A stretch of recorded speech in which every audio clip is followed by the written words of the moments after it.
Putin's involvement in Syria? You said it was sort of like you saw very little downside. Why?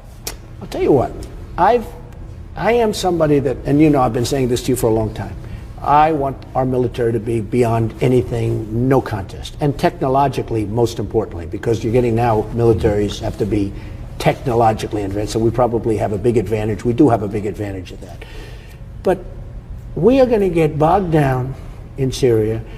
If you look at what happened with the Soviet Union in Afghanistan, that's when they went bankrupt. They went bankrupt. They were there so long, so you fought think, so hard. You think Putin's going to get suckered into They're going to get bogged Syria? down. Everybody that's touched the Middle East, they've gotten bogged down. Now, Putin wants to go in. Putin does not want ISIS. I know they haven't hit him as hard as they should be hitting him because they're hitting Assad. They're hitting people we've trained. Well, excuse me. They're hitting people. We're talking about people that we don't even know. Right. The rebel group, we have no idea. I was talking to a general 2 days ago. He said, we have no idea who these people are. We're training people. We don't know who they are. We're giving them billions of dollars to fight Assad. And you know what? It's very possible. I'm not saying Assad's a good guy because he's probably a bad guy. But I've watched him interviewed many times. And you can make the case, if you look at Libya, look what we did there. Mm-hmm. It's a mess. If you look at Saddam Hussein with Iraq, look what we did there. It's a mess.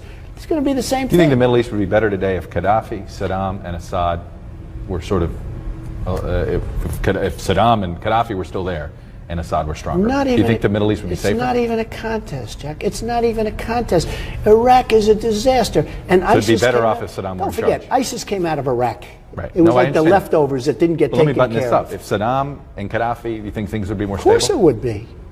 You wouldn't have had your Benghazi situation, which is one thing, which was just a terrible situation. But of course it would. Libya is not even, nobody even knows what's going on over there. It's not even a country anymore. So you welcome Putin's involvement? I like that Putin is bombing the hell out of ISIS, and it's going to be ISIS. I'll tell you why.